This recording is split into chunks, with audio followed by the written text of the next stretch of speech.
It's Hoge Jahns. What's up? Welcome in our last post-game show of the season and a familiar one that we've done now 10 times in a row when these guys play each other. Bears, Packers, another win for the Packer.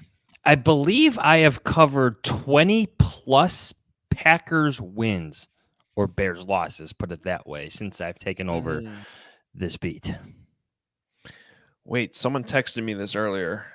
Since 1992, the Packers are 50-15 against the Bears. There was a point, I want to say it was about 5-6 years ago, where the Packers were finally catching the Bears in their all-time record. And now they've just run away with it. Like, that was a storyline for a couple weeks. And with Brett Favre, followed by Aaron Rodgers. And now apparently Jordan Love, they've run away with it. 50-15. I'm telling you. That's unbelievable. Like, that in the NFL? Holy moly. That's depressing, is what that is. Wow. Okay. Well, this is 10 in a row. Matt LaFleur is now 10-0 against the Chicago Bears since he became Packers head coach, which say that mathematically 10-0. Yeah, he's 10-0. He's won He all looked 10 like games. A coach who was 10-0 against the Bears. Yeah. Matt Eberflus is now 2-10 against the NFC North. Yeah, not good. Does that do anything for you when I say that? Not really. Not as much as I thought it would. Say that again. Try again. 2-10 against the NFC North. No, I guess it doesn't. I still think he's coming back. I'm not going to see. Here's why. Well, I agree he's coming back, but I still think that shouldn't matter. Not only just on the surface of you shouldn't be 2-10 against your own division, because you're saying okay, last year was a wash, blah blah blah. Except for the fact that they blew that game against the Lions last year at home. Yeah. And you're telling me they couldn't win a single division game last year? Like, I could get one, like 1-5, and that should have been the one, and they blew it. And they blew another one against the Lions this year. They should have gone 2-0 against both the Vikings and Lions this year, and they didn't. And you tell me you can't get one win out of 4 against the Packers? Like, 0-4 against the Packers matters. You're talking about like one of those ugly, like super ugly games where they win by a field goal and nobody plays well in them. Something like that. Like, I get. So I guess the point I'm making is even with the understanding that last year was a total, like, sort of wash year with the expectations, I still don't think 0-6 against the North was defensible, especially in how they lost that one Lions game. And then I think even everything in the context of this year, in which really they probably should have gone 4-2 with how they played in those 6 games, with the 2 losses being against Green Bay. Because those were the only 2 games they weren't really that competitive. Everything you're saying right now kind of reminds me of the conversation we just had with Josh Lucas, where if you compare the rosters, the Bears look better, that they might be the better team by the end of it. Oh, there's the thumbs up already. See, thumbs up, dude. It's the way I'm holding the microphone. I figured it out. If you're listening, you didn't see the thumbs up already. Thumb? It's the thumb. I might hold it like this. Here comes the thumb again. Yeah. Maybe not. There it is. There it is. Okay, I got you. Do you want to talk big picture already and make our predictions, or do you want to break down this game? Maybe we should start with an apology, or just to the quarterback of the Green Bay podcast. We admit that we're wrong. See, we did that already on Thursday, though. Yeah, but I just covered it live. Like, Jordan Love was good. Yeah, he's good. It sucks, but he's good. Like, there was one throw in late third quarter. They were going to this end zone where he I'm just shaking my head. Like, okay, I can't believe this is happening again. Like, Jordan Love might be legitimately good. It was in the fourth quarter, especially the third down play that solidified the win for him, where he scrambles, he's got pressure on his heels, gets the pass off to a tight end, first down, basically the game over. It was good. He's good. Yeah, I think now the fear has to be how good is he? Because all we need is him. If they go into Dallas next week and win that game and he plays great, now it's, well, they just did it again. They got the third straight amazing quarterback. Now, I think it's going to take more than that. But look, the reality that everybody has to face, including the biggest Justin Fields supporters, objectively, without a doubt, Jordan Love outplayed Justin Fields in both of those games this year when they faced each other. And that was just not supposed to, those were not the expectations that we all had, no matter who you were. Probably even, in fact, I remember doing Packers radio going into week 1. And even they were admitting Justin Fields was better than Jordan Love. And that's objectively not the case now at the end of the 2023 season. His numbers this season. There's the thumbs up again. Let me move my thumb. I'd have to learn how to hold your mic differently. Yeah. Well, I got this blue light. Kent wants me to cover up. What a mess you are. His numbers this season, Adam Hoge, are better than any quarterback in Bears history. Like that in itself is amazing.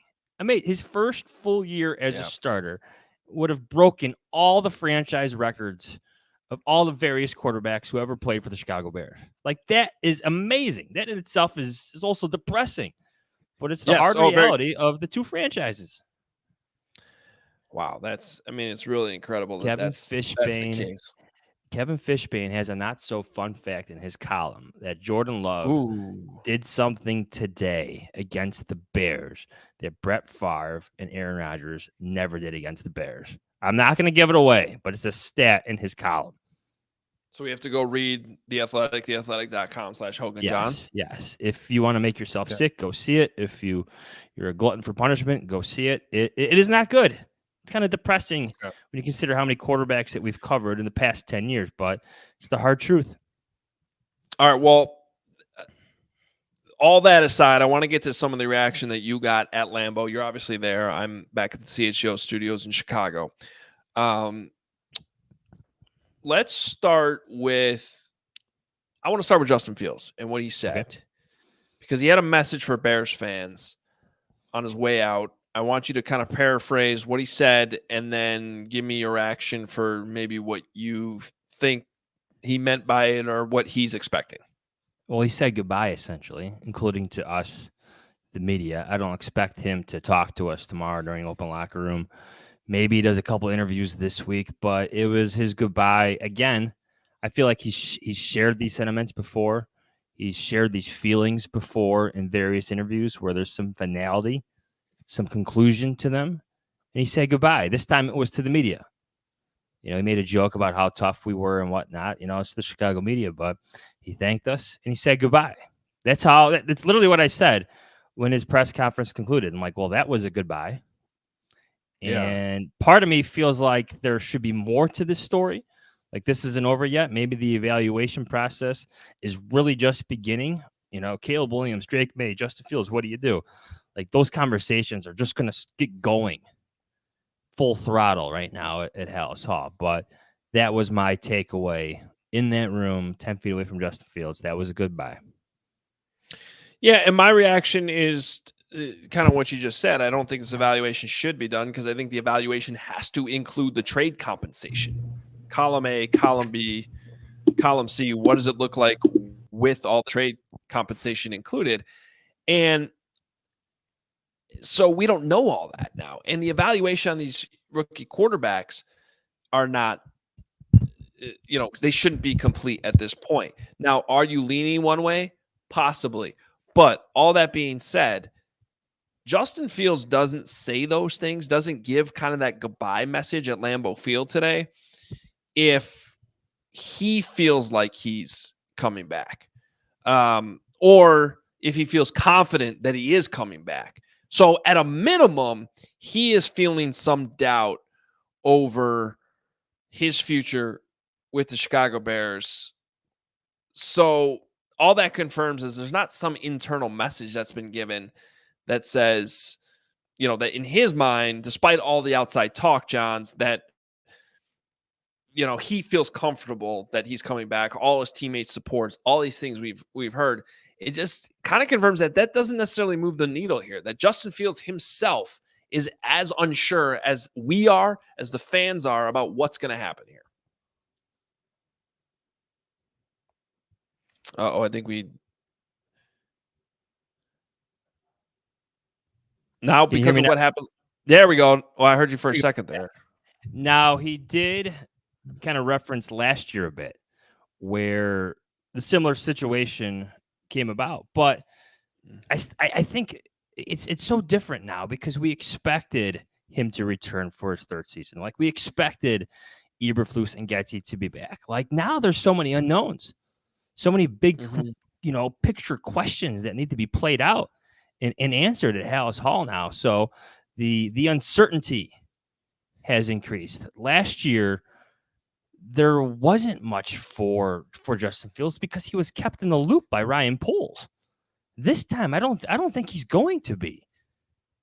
Fair or not, the numbers say no. Like you have to, look ahead in a sense. And I get that there could be, there are real reasons to keep him, but I just think if you're Ryan Poles, like this year, your conversations with Justin Fields are going to be a bit different. He's not going to be kept in the loop about trading the first pick, right? He can't. Like maybe he's shown film of Caleb Williams, but I don't think they're going down that route. But it was an interesting press conference with Justin Fields, that's for sure. All right, how about Matt Eberflus? What did he sound like? Did he sound like a guy giving away goodbye messages or hello Adam, 2024? He is, well, it is 2024. He sounds like a guy who's ringing in the new year. I'm just kidding. but he has sounded like Happy New Year, Bears fans. I'm back. I'm back, baby. He has sounded like a coach for the past several weeks who is returning. Like he's coming back for his third season. Like you hear it in the us's and the we's. And every time he mentions the future and building upon something. And it's been like this for the past couple of weeks now, where even his body language is different. His mannerisms are different. Like his voice inflection is different. That's the sense I get from him. And we still got it despite the loss of the Packers tonight. You sensed the future. It was in his answers. It was we, us, about the future. All of that was on display here in Lambeau Field. Like he talked about the future. He sounds like a coach who's coming back, man. Also, Ryan Poles, every interview he does, his weekly appearances, he talks about everything that Matt Eberflus has done well this year and how he's, basically fixed everything that was wrong earlier in the year, got them through adversity. There was a report from Tracy Wolfson during the broadcast today on Kevin Warren's thoughts, and he's talking about how Dick Vermeil, it took till year 3 when he was with the Rams. That was the greatest show on turf year. Yeah. Which, I don't think we're getting that, but yeah, I don't think the greatest show on turf's coming next year. Even if, maybe eventually. Maybe a really good defense. Yeah. So I would say slow the roll on all that. All that is, if all those things are being said, and after the end of this they fire him, that would be a hell of a 180. Yeah. And they would have to, quite frankly, answer questions about, well, then why'd you say all these nice things that you seemingly believed if you were just going to turn around and fire the guy? See, the only reason I think they could do that is if they're introducing Jim Harbaugh 4 days later, fresh off a national championship win over Washington. Like, okay, that makes sense. Yeah. No need to explain yourself any further. We all get it. But if it's not that, I don't think you do it. See, the problem with that, though, and this has come up a few times, like back channel conversations, college football, the Cubs secretly getting Craig Counsell behind the scenes and kicking David Ross out. You can't do that in the NFL with putting up your own sign in the Ohio State sideline for them to steal and interpret as a message to Jim Harbaugh. That would be awesome. We need you. Love KW. Yeah.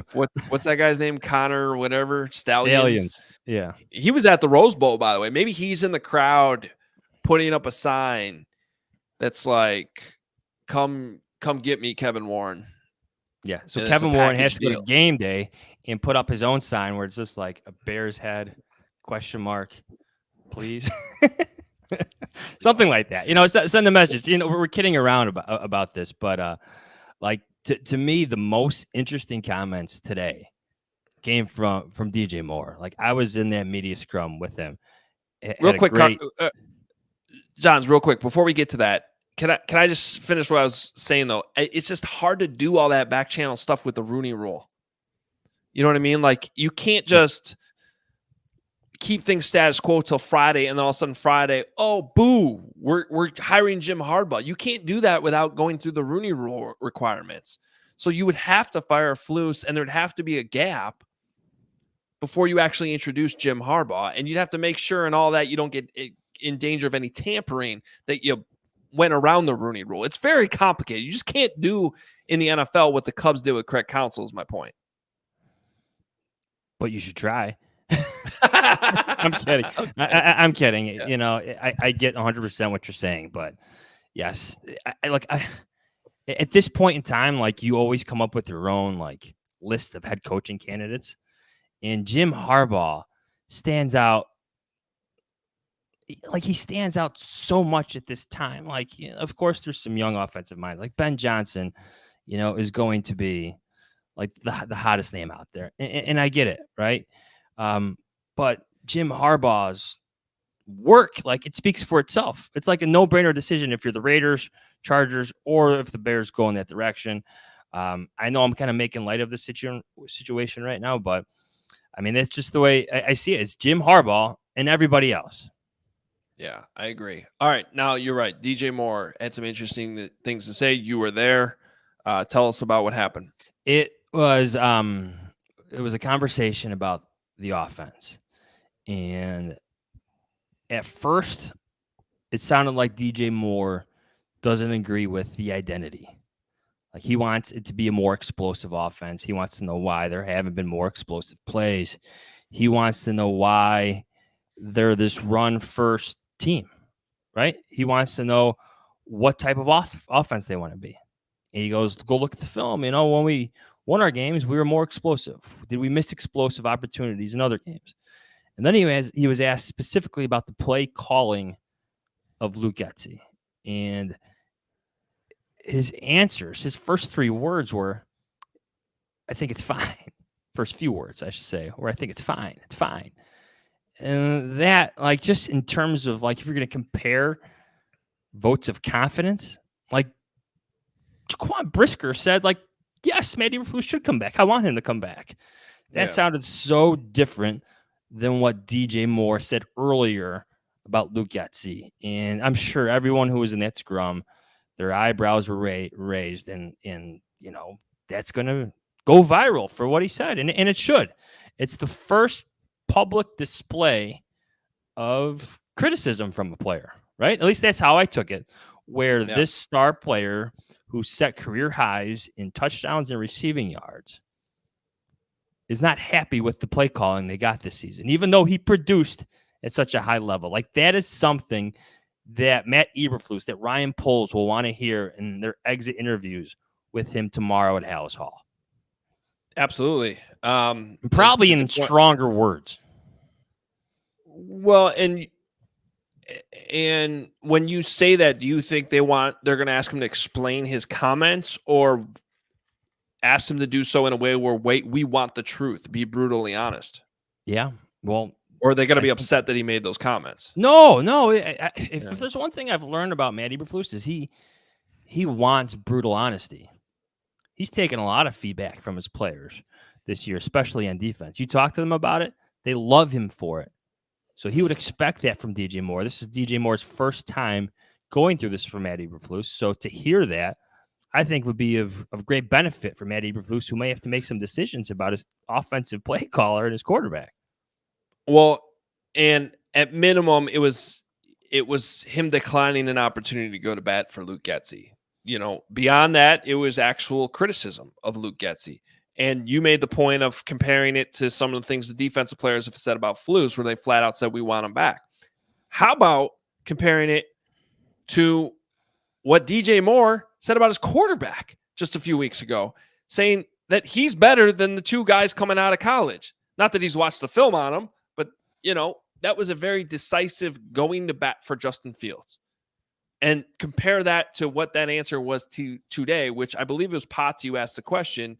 Do you think you need a different offensive coordinator? Which was, you know, I'm paraphrasing the question, but that's essentially what it was. And it's two very different answers. And it's completely fair for everybody to point that out. And by the way, it's completely fair to DJ Moore to say to what he had to say if he really believes that, because he's locked in here. and he wants to score more points. And he's in a position to be one of those guys, those veterans in the locker room, to have an opinion on all this. So I agree that was a huge story coming out of that locker room tonight, and something that will be talked about and should be talked about, quite frankly, all week until a move is made or not made. Did you watch the Texans beat the Colts last night? And the throws that CJ Stroud, was making in it with an offense that isn't exactly loaded with Pro Bowlers and superstars. Yep. It's very impressive. It's something to think about. It really is. It's something for Ryan Poles, Matt Eberflus. I don't know if Luke Getsy's going to be involved, but Kevin Warren's going to hear from it. Like there's so much involved in that conversation. There really is. I mean, the quarterback position drives change. If it's not working, things change for franchises. Yeah. And you got to be careful with it, because look, I had CJ Stroud as my number one quarterback last year over Bryce Young, but I did not have him over Justin Fields. I was still saying I would not, give up on Justin Fields for CJ Stroud. Just because that happened doesn't mean that you make the same mistake, or you got to make sure that doesn't lead to a mistake this year, because there's no guarantee that Caleb Williams does what CJ Stroud did this year. However, if your evaluation of Caleb Williams says he's as good as CJ Stroud or better, now with the evidence you have from Justin Fields' third season, that's really hard to pass on. If I'm looking at it objectively with a general manager who did not draft Justin Fields, who can reset the quarterback. The whole quarterback clock thing last year didn't make sense to me, because Justin Fields was only coming out of year 2. Year 3, that's a whole nother year. And it's a whole nother year of evidence. And you're closer to having to pay Justin. So it makes way more sense this year than it made sense to me last year. And now you have this example in CJ Stroud that's staring you in the face. And again, if you think Caleb Williams is as good as CJ Stroud or better, I don't know how you turn that down. I don't know how you do. I think a lot of recent history suggests that rookie quarterbacks, like when they hit like right away in their first year, CJ Stroud, Justin Herbert, or they hit within their first 3 seasons, right? And when I say hit, I mean like their careers reach another level, where you saw Jalen Hurts, where you saw Josh Allen, Joe Burrow, his second season. They take these steps within their first 3 seasons when their situations aren't exactly ideal. Of course, teams are going to build around them and add around them. They hit. I understand that maybe the argument here is that Justin Fields, like his third season with Matt Eberflus, like it still matters. It's not exactly like he was dealt a winning hand in his first season with Matt Nagy and Ryan Pace basically heading out the door. So I understand that argument. To me, like if the Bears are going to trade that first pick and build around the quarterback with all of this amazing draft capital, Ryan Poles still better give himself, like the numbers say, the hard data says, give yourself an exit plan just in case it doesn't work out for Justin Fields. Like if you're building around Justin Fields, you're automatically building around that next quarterback. So whether you take a quarterback, say day 2 because of all your maneuvering, and you bring him into the mix, or you take an extra 2025 pick in the first round, and that's when you make your move. I just think if you're Ryan Poles, it'll be malpractice if you don't give yourself another pivot plan if you move off that pick. But Johns, isn't that what he did last year? Yeah, right. Like he did, yeah. This literally is the exit plan. Like we've gotten here. You know what I mean? Like it was, if you don't have your answer with Justin Fields by year 3, that is your answer. And Caleb Williams, not only did you plan for this exit plan, the stars aligned perfectly that you ended up with the number 1 pick, which was not a guarantee.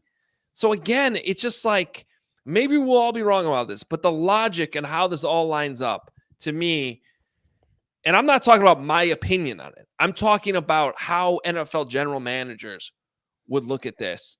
and set this up. It just seems like it's staring everybody in the face right there, which is probably why, in my opinion, Justin Fields said his goodbye message tonight in the manner that he did it. Now, before we get out of here, we are going to make our predictions on Fields, Getsy, and Flus, similar to how we did 2 years ago with Pace and Nagy when we both predicted that they'd be out,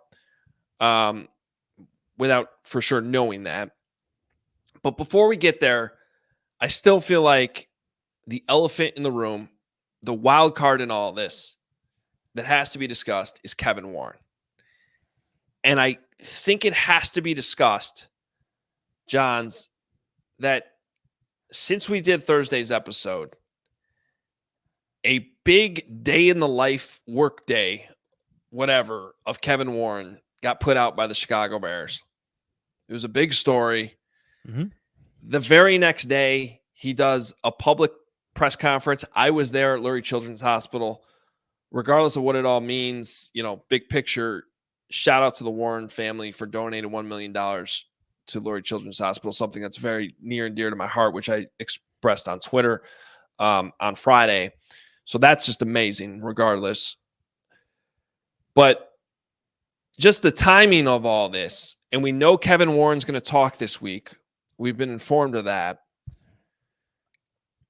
I just feel like we don't get out of this week without Kevin Warren putting his stamp on something. I don't know what that something is. But doesn't this feel like it's been strategically laid out there? This big piece comes out on ChicagoBears.com. Like all of this was pre-calculated? I don't know. He's been laying in the weeds and quiet all year. And then you get this big story out of nowhere that they put out themselves. Maybe I'm part of the pre-calculation. I don't want to sit here making too much out of it. Like I know what you're like. I sat down with them like it's a long time ago now. I think 6-7 weeks ago. I know what you're saying. I do. I'm just not sure what that's going to be. That could be a vote of confidence for Matt Eberflus. In a sense, that's what I'm saying. It could be him quoting Dick Vermeil on Wednesday. I'm serious about that. No. And that's what I mean. Regardless of what it is, even if it's everybody's coming back, I just feel like Kevin Warren's going to be the one delivering a very strong message in one way or the other that this is his decision. I don't know. You kind of understand what I'm saying? Yeah, no, I know what you're saying. Like, I'm the boss. This is my team now. I'm the president. I'm the CEO. This is the direction I want to lead this team in. Like, this is my influence and whatnot. What I think you're going to get is him backing Matt Eberflus with Ryan Poles at his side and thorough explanations about how they're, I don't want to use collaboration. I just said it. I'm sorry. How they're working well together. Ryan Poles and him, and how the best decision was sticking with Matt Eberflus because of stability, and how we're not going to overreact to this, that, and the other. Like, I feel like that's what we're getting. But yet there will still be change, major ones. Your predictions. Okay.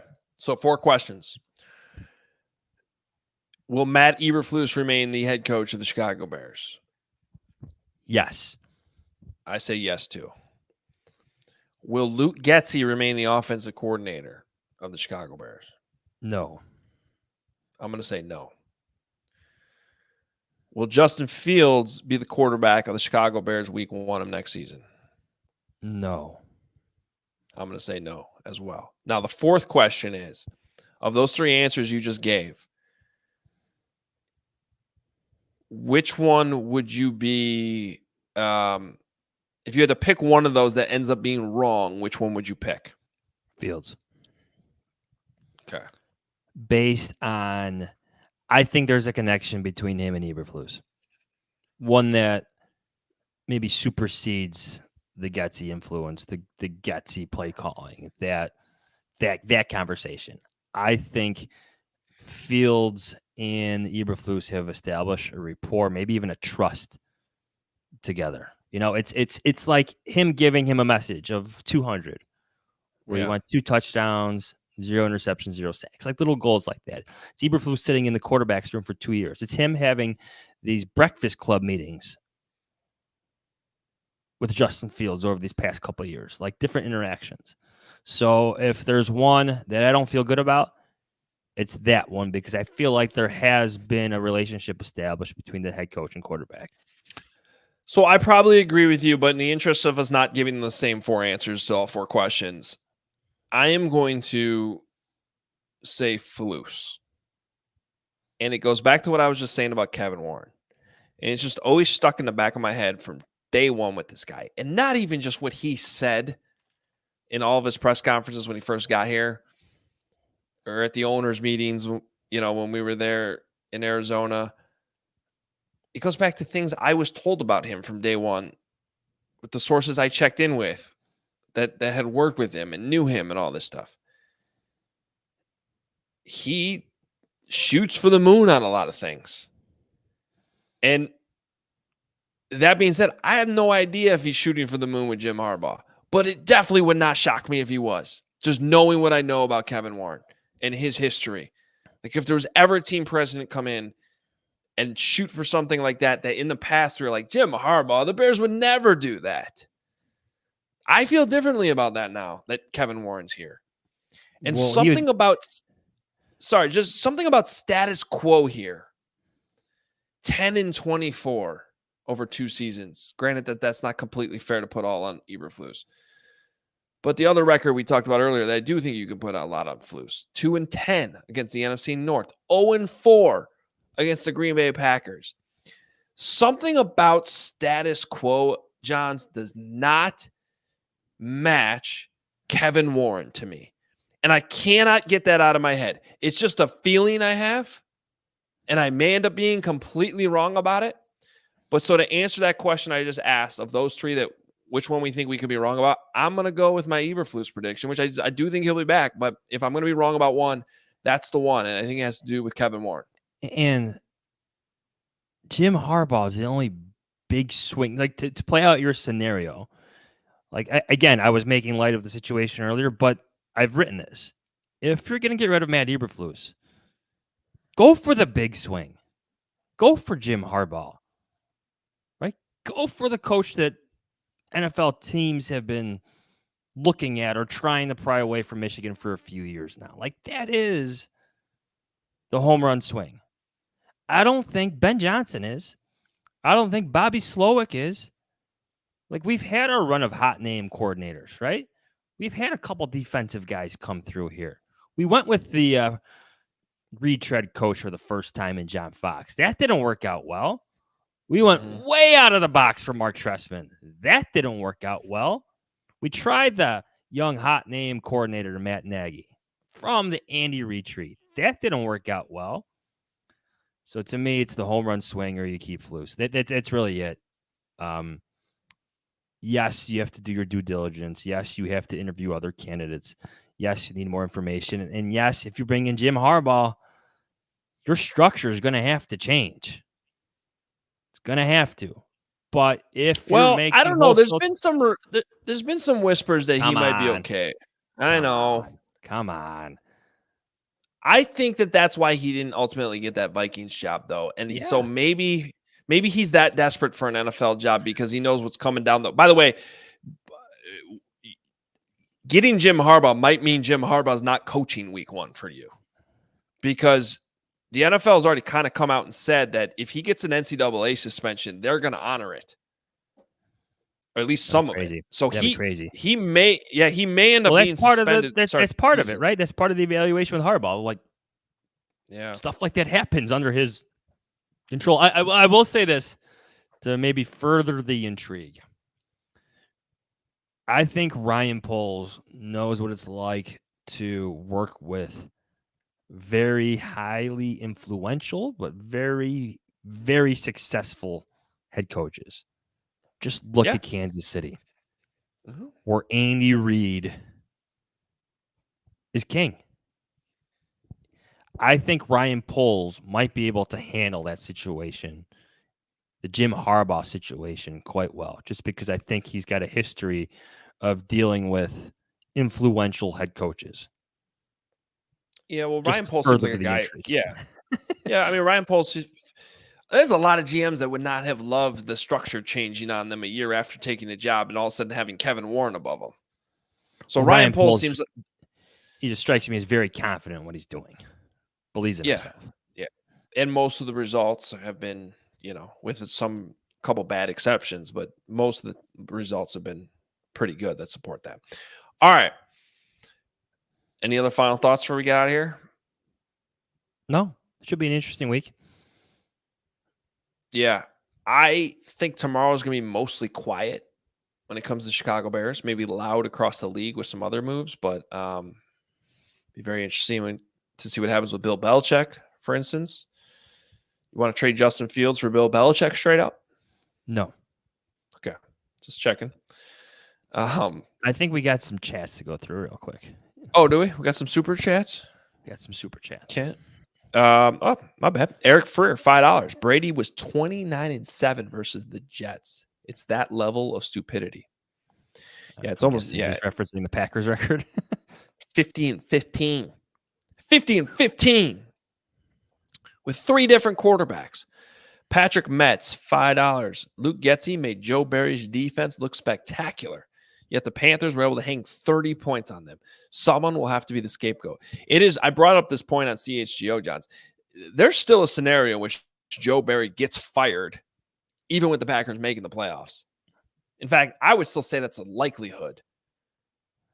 So it would be remarkable if Luke Getsy doesn't get fired, and Joe Barry does, despite what happened in this game tonight. I mean, 9 points. Yeah. He's right. Bryce Young had a rough rookie season, and his best game came against the Packers. Yeah, this game, and I know the Bears had some injuries up front, and Cole Kmet left the game with a forearm injury. I get it, not ideal. But this game felt like a scapegoat's needed or coming. Does that make sense to you? Yeah. Just the whole vibe of it, it wasn't going well offensively. We're like, okay, changes are coming. This isn't good.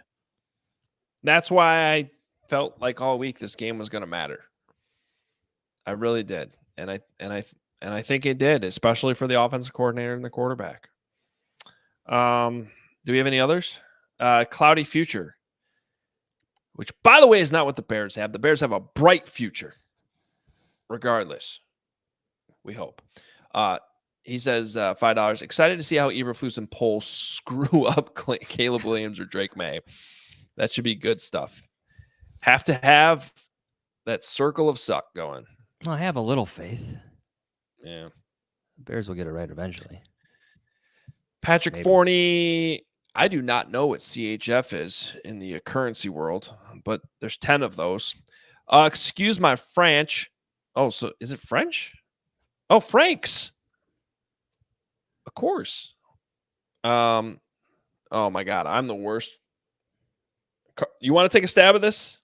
Just read what he said. The Bears have a new. I'm not saying the French part. If you're watching on YouTube, you can see it. Les Chicago Bears on Nouvelle de Propriétaire.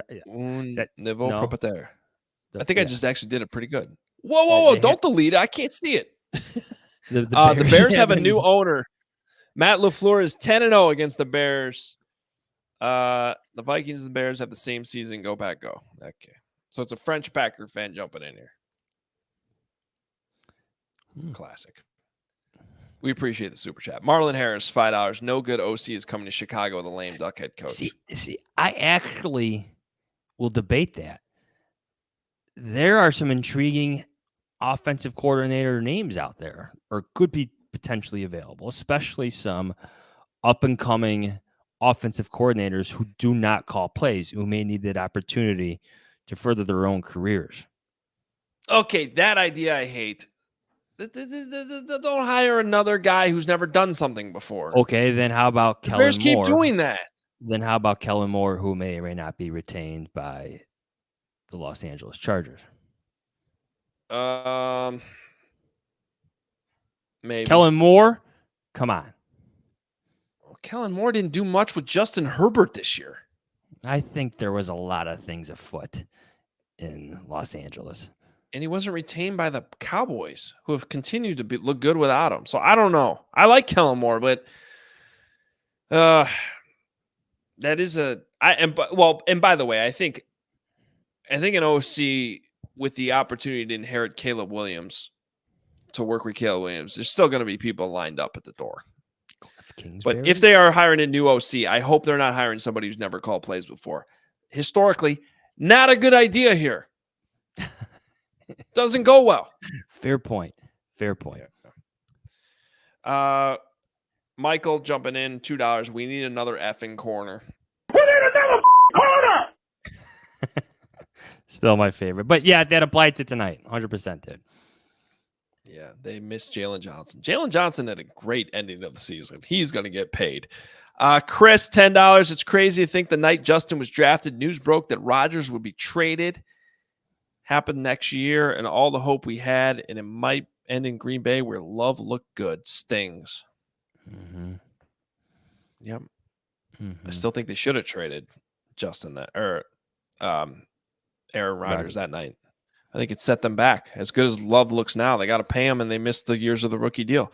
Football, CF Candy, 199 pounds sterling. Eberflus returning might be Poles' worst decision. There's a lot of people who feel that way. But at the same time, GMs usually outlast head coaches, and GMs usually get another second round of the head coaching circuit. Yeah. We saw it just play out with Ryan Pace. So, yeah, 100%. One more. Luis, $2. Greg Roman was Harbaugh's OC in San Francisco. Let's get him. Here's the thing about Greg Roman, though. The Baltimore Ravens and Lamar Jackson look just fine without him. Lamar Jackson has returned to MVP status without him. And Greg Roman is known for his rush offenses, not so much his pass offenses. While he did play a good role in the development of Lamar Jackson, Greg Roman throughout history, there's a long track record here, is known for his rush offenses, not his pass offenses. Well, and that's a Harbaugh thing, too. It's why J.J. McCarthy doesn't throw the ball that much. Mm-hmm. So, you got one more. If you're going to Harbaugh, that's probably what it looks like. Anyway, Brody, 199. Eddie Jackson should be gone. This was Eddie Jackson's 100th Bears game tonight. Really? Chance it could have been his last. We'll have to see. Good guy award winner this year. So, all right. Well, should be an interesting week. We're going nowhere. We're going to have it all covered for you. We'll be back Tuesday morning with whatever happens tomorrow. Might have to shift things here and there based on news. We are now into the off season. So, we got to be flexible sometimes. We also might be shifting our coming. Is there really a snowstorm? When's it coming? Tuesday. Okay. That sounds fun. Whatever. It's been a while since we've had some good snow. All right. Follow us on Twitter at Adam Hoge, at Adam Jahns. Follow our show account at Hoge Jahns. Go to HoganJahns.com to get all of our merch. It's up there for you. And we appreciate all the support as always. Please hit the like button if you're watching on YouTube. Please hit subscribe. Come join us. We're here all the time. We're breaking down the Bears. Been the longest standing Bears podcast that exists. And we're going nowhere. We're going to keep it going throughout this crazy offseason. So please hit subscribe. Please stay with us. Also, if you're listening the old-fashioned way, as we've always been a podcast, listen the audio way. Wherever you listen, please rate and review. We appreciate 5-star reviews and helps continue to grow this. Most importantly, as I always say, please send the link off to a Bears fan that you know that's going to want to follow all of our coverage throughout this offseason. It's been fun. It was a very entertaining Bears season. It was a wild roller coaster, to be honest. They finished 7-10. They just barely kind of hit that threshold that we talked about between 7 and 10 wins. Somewhere in there. It was a wackier road than I expected. They did technically get to 7 wins. Now they got some big decisions, but they also have the number 1 overall pick for the second straight year. Tons of cap space. Really, they could do whatever they want here. And I think the future's bright. So we're going to be covering it all along the way. Johnsy, appreciate your traveling all year and making this work on the road. It's definitely not easy. So thank you, brother. All right, man. It's been fun. All Thank right. you, everybody. Yeah. It's been a great another year down for the Hoge Jahns. Season number 10 for the show. Wow. Coming up. Oh, wow. Coming up. How about that? Don't go anywhere. We'll talk to you on Tuesday. See ya.